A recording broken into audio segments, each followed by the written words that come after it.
Hello everyone, स्वागत है आप सभी का अनअकैडमी के let's crack UPSC CSE Hindi channel पर। दोस्तों, विज्ञान एवं तकनीक में जब भी कोई अपडेशन होता है, परीक्षाओं में उस पर सवाल जरूर से आते हैं।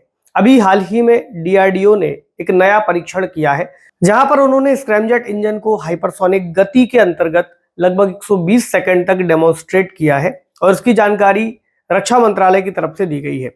ऐसे में क्या होती है यह तकनीक, हाइपरसोनिक स्पीड क्या है, इन सभी टॉपिक्स पर आज हम चर्चा करेंगे। तो भारत ने किया हाइपरसोनिक मिसाइल इंजन का सफल परीक्षण।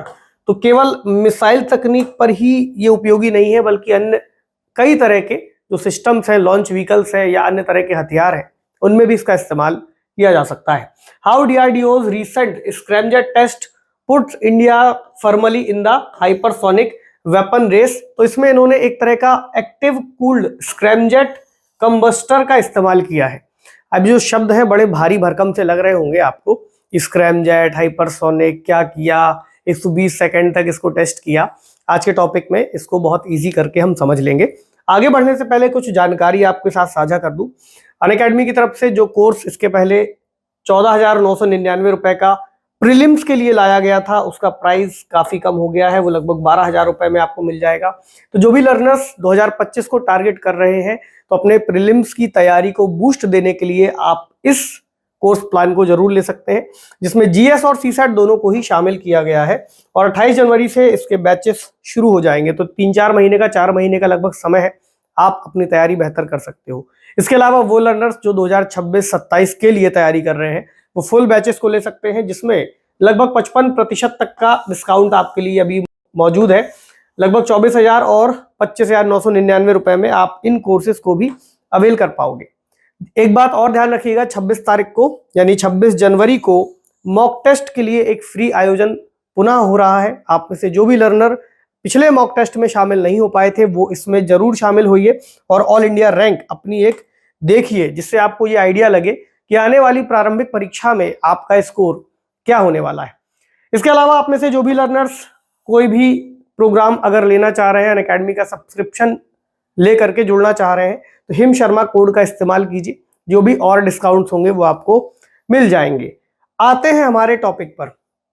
तो जैसा मैंने बताया कि भारत ने पहली बार लगभग 120 सेकंड के लिए स्क्रैमजेट कंबस्टर ग्राउंड टेस्ट का प्रदर्शन किया है। ध्यान रखिएगा, ये एक ऐसा प्रदर्शन है, इसको पहली बार इसलिए कह रहे हैं क्योंकि लगभग 2016 के बाद से स्क्रैमजेट तकनीक का हमने डेमोन्स्ट्रेशन कर लिया था, लेकिन ये एक तरह का नया फ्यूल है जो उन्होंने इजाद किया है, जो स्क्रैमजेट तकनीक में बहुत ज्यादा उपयोगी होगा। तो रक्षा मंत्रालय ने इसे अगली पीढ़ी की हाइपरसोनिक मिसाइलों के विकास में एक महत्वपूर्ण माइलस्टोन बताया है। जब आप बात को समझेंगे तो ज्यादा क्लैरिटी मिलेगी।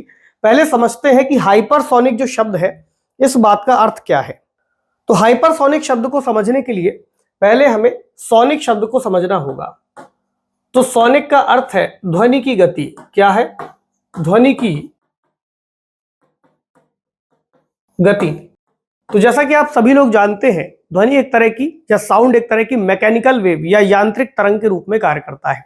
इसका मतलब क्या है कि अगर माध्यम बदलेगा तो माध्यम के सघन और विरल होने के हिसाब से भी ध्वनि की गति में फर्क आता रहेगा। ठीक है, तो एक सामान्य दशा अगर हम ले लें, लगभग 20 डिग्री सेल्सियस का तापमान है, शुष्क स्थितियां हैं, तो जो ध्वनि की गति है वो लगभग 344 मीटर प्रति सेकंड होती है। तो अगर हम इसको किलोमीटर में कैलकुलेट करें तो लगभग 1235 किलोमीटर प्रति घंटे की रफ्तार से ध्वनि चलेगी। ठीक है भाई, अगर कोई चीज ध्वनि की गति से चल रही है तो उसको हम कहते हैं सोनिक स्पीड पर कोई भी यान चल रहा है। अगर उसकी गति सोनिक स्पीड से कम है तब हम उसको कहते हैं वो सब सोनिक गति पर चल रहा है। ध्वनि की गति को, अगर कोई चीज ध्वनि की गति पर है तो उसको मैक नंबर से डिनोट किया जाता है। ध्यान रखिएगा, मैक एक शब्द है, इसको ऐसे लिखते हैं मैच। ठीक है, इससे डिनोट करते हैं। तो एक मैच का मतलब है या एक मैक का मतलब है ध्वनि की गति। एक मैक से कम की गति सब सोनिक स्पीड कहलाती है, एक मैक से कम। और एक मैक से 5 मैक तक की गति सुपरसोनिक कहलाती है। क्या कहलाती है? सुपरसोनिक। वहीं अगर गति 5 मैक से ज्यादा हो जाए, 5 से अधिक हो जाए, तो फिर हम इसको हाइपरसोनिक गति कहते हैं। क्या कहते हैं? हाइपरसोनिक। अभी के समय जिस तकनीक पर हम बात कर रहे हैं वो लगभग हाइपरसोनिक की गति से चल सकती है। तो हाइपरसोनिक का मतलब है कि ध्वनि की गति से 6 गुना से ज्यादा तेज, 5-6 गुना से ज्यादा तेज। तो इतनी ज्यादा स्पीड को हासिल करने के लिए जो इंजन की प्रणालियां हैं उसमें लगातार सुधार किया जा रहा है। जैसे शुरुआती आप इंजन देखोगे तो सबसोनिक की गति तक पहुंच रहा था, यानी कि सबसोनिक यानी ध्वनि से कम। फिर हमने सुपरसोनिक स्पीड को प्राप्त किया। सुपरसोनिक स्पीड को प्राप्त करने के लिए हमने रैमजेट इंजन का विकास किया। अब रैमजेट इंजन की भी एक लिमिटेशन है, उसके आगे फिर हम जब बढ़ रहे हैं तो फिर हम पहुंच रहे हैं स्क्रैमजेट इंजन की ओर। देखते हैं जरा इन इंजन की तकनीक को। तो रैमजेट या स्क्रैमजेट को समझने से पहले आपको सामान्य जेट इंजन को समझना होगा। जैसे एक सामान्य जेट इंजन है, कुछ ऐसा आपको दिखाई देगा। उसमें आगे टरबाइन लगे रहते हैं, यहाँ पर जो घूमते हैं, टरबाइन घूम करके इस इंजन को या इस यान को गति देते हैं। और फिर यहां से एयर इनटेक होता है, इनके घूमने की वजह से एयर इनटेक होगा और एयर अंदर जाकर के दहन कक्ष तक पहुंचेगा। यहाँ फ्यूल है, फ्यूल के साथ मिक्स होगा और यहाँ पर थ्रस्ट प्राप्त हो जाएगा। क्योंकि आपको पता है आग जलने के लिए या दहन के लिए ऑक्सीजन की आवश्यकता होती है। ऐसे में जो टरबाइन लगे हुए प्रोपल्शन टरबाइन, ये एयर को अंदर की ओर खींचते हैं और किसी भी यान को आगे की ओर ढकेलते हैं। फिर जब ये टरबाइन शुरू हो जाएगा, यानी यहाँ पर थ्रस्ट आने लगेगा, तो उसके पुश से भी प्लेन फिर आगे की ओर बढ़ने लग जाएगा या जेट आपका आगे की ओर बढ़ने लग जाएगा। यहां तक बात समझ में आ गई। अब अगर हमें इसको गति और ज्यादा देनी है तो इनका अपना एक वजन है ना। तो अगर हम इनके वजन और घूमने की क्षमता पर निर्भर रहेंगे तो शायद हमारे लिए फिर प्लेन को और ज्यादा गति दे पाना, जेट को और ज्यादा गति दे पाना संभव नहीं होगा।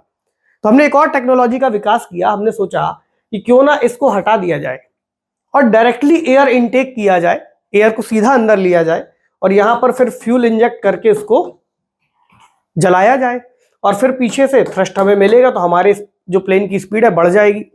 लेकिन यहां पर आपको पता है कि अगर ये खड़ा हुआ है तो यहां पर तो कोई टरबाइन चल ही नहीं रहा, तो इसको शुरुआती पुश देना पड़ेगा, है ना। इसी को यहां लिखा गया है, जिसमें सहायक टेक ऑफ की आवश्यकता होती है। तो इसको हम किसी रॉकेट में फिट करके पहले शुरुआती पुश देते हैं और एक लेवल के बाद जब यहां से एयर अंदर जाना शुरू हो जाती है फिर यहीं पर दहन प्रक्रिया शुरू हो जाती है। इसको कहा गया है एयर ब्रीदिंग जेट इंजन्स। ठीक है, एक बात और ध्यान रखिए, ये सबसे अच्छी तरह से लगभग 3 मैक की गति पर काम करता है।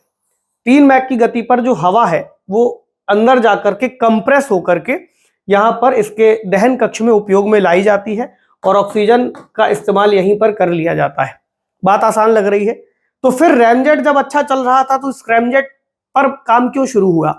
क्योंकि इसकी लिमिटेशन भी है। अगर हम इसे 5 मैक तक लेकर के जाते हैं तो इसकी जो दहन की क्षमता है वो उतने अच्छे से काम नहीं कर पाती। अब इसी मॉडल को और बेहतर करने के लिए यहाँ पर स्क्रैमजेट तकनीक को बनाया जा रहा है। लगभग बाकी सारी चीजें यही होंगी। ये भी एयर ब्रीदिंग जेट इंजन है, इसे भी शुरुआती टेक ऑफ की आवश्यकता पड़ती है, असिस्टिव टेक ऑफ। बस इसमें अंतर यह है कि डायरेक्टली एयर का इनफ्लो करने के बाद सीधे सीधे जो इसमें एयर अंदर जाएगी तो पूरे इंजन के चैम्बर तक उसकी स्पीड लगभग 3 मैक ही रहेगी। ऐसे में जो फ्यूल है, फ्यूल जल सके, इस तरह का फ्यूल बनाना पड़ेगा जो इतने एयर के प्रेशर को भी झेलने के बाद भी दहन कर सके, कंबशन कर सके, ताकि यहां से थ्रस्ट मिल जाए। यही इस डिजाइन की खासियत और इस डिजाइन की चुनौती है, जिसको पूरा कर पाने में अभी डीआरडीओ काफी हद तक सफलता प्राप्त कर रहा है। तो जैसा मैंने कहा कि यहाँ पर सुपर फ्यूल की जरूरत पड़ेगी जो कंबशन में इस्तेमाल हो सके, वही सुपर फ्यूल फिर अभी लोगों ने डेवलप किया है। तो ये इसका एक डिजाइन है। तो स्क्रैमजेट इंजन का इस्तेमाल 5 मैक से अधिक की गति तक हो सकता है। और इसको क्या कह रहे हैं? है तो ये भी रैमजेट ही, लेकिन इसको कहते हैं सुपरसोनिक कंबशन रैमजेट। स्क्रैमजेट का फुल फॉर्म क्या है? इसमें भी देखो रैमजेट तो लगा ही है। सुपरसोनिक कंबशन रैमजेट जब आप कहेंगे तो रैमजेट का ही अपग्रेडेड वर्जन स्क्रैमजेट है। चलो अब जरा 120 सेकंड वाले डेमोन्स्ट्रेशन को भी समझ लें। तो यहां पर क्या किया गया है, डीआरडीओ की एक लैब है जिसको कहते हैं डीआरडीएल, है ना। कहां पर है? हैदराबाद में है। तो इन्होंने इस प्रयोग को किया है। इनोवेटिव फ्लेम स्टेबलाइजेशन टेक्निक का इस्तेमाल करते हुए विकसित स्वदेशी एंडोथर्मिक स्क्रैमजेट फ्यूल का इस्तेमाल किया है, जो कूलेंट के रूप में और कहीं ना कहीं प्रज्वलन में भी, इंजन के दहन में भी, इंजन के अंतर्गत आसानी उपलब्ध कराता है। तो डबल बेनिफिट इस फ्यूल का है, जिसको अभी लगभग 2 मिनट तक जला करके डीआरडीओ ने दिखाया है।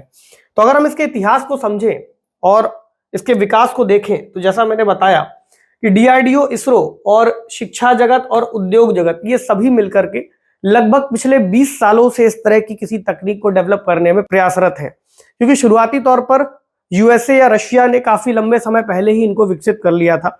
चीन, जापान, यूरोपियन यूनियन के कई सारे देश इस दिशा में प्रयास कर ही रहे हैं। ऐसे में जो हाइपरसोनिक इंजन प्रणाली है और इनकी तकनीकों का जो काम है लगातार चलता रहा और लगभग 2016 के आसपास हमने स्क्रैमजेट का एक सफल फ्लाइंग टेस्ट किया। इसके अलावा हम hypersonic air breathing vehicle with air integration system नामक एक प्रोजेक्ट भी चला रहे हैं। ध्यान रखिएगा, हो सकता है कि हाइपरसोनिक तकनीक पर ही कोई सवाल आ जाए, क्योंकि भविष्य की तकनीकों पर सवाल ज्यादा पूछा जाता है।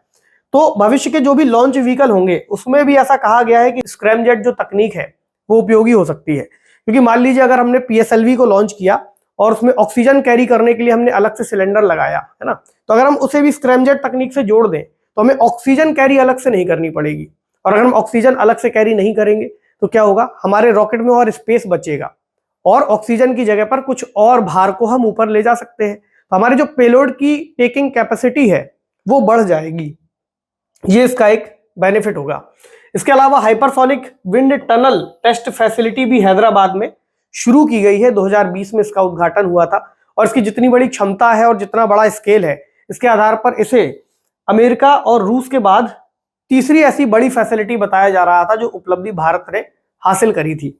इसी तरह फरवरी 2024 में भारत की पहली हाइपर वेलोसिटी एक्सपेंशनल टनल टेस्ट सुविधा भी शुरू हुई थी और इसे आईआईटी कानपुर की तरफ से शुरू किया गया था।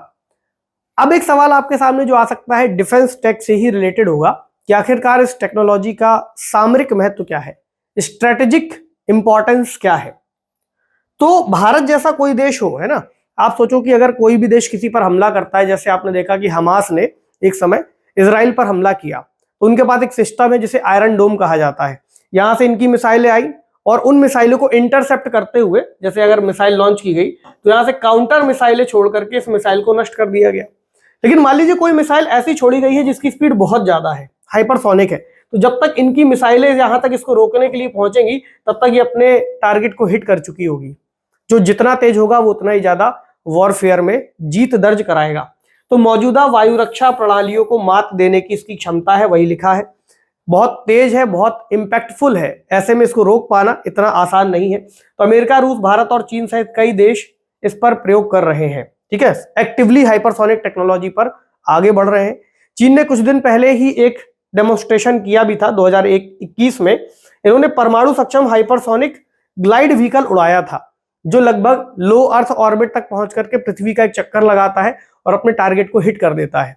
उस समय दुनिया भर में बहुत आश्चर्य का विषय भी बना था कि भाई इतनी ज्यादा टेक्नोलॉजी एडवांस होती जा रही है, तो सभी देशों पर एक दबाव भी है कि अगर कंपटीशन में बने रहना है या युद्धों के दौरान बढ़त हासिल करनी है तो इस तकनीक का होना जरूरी है।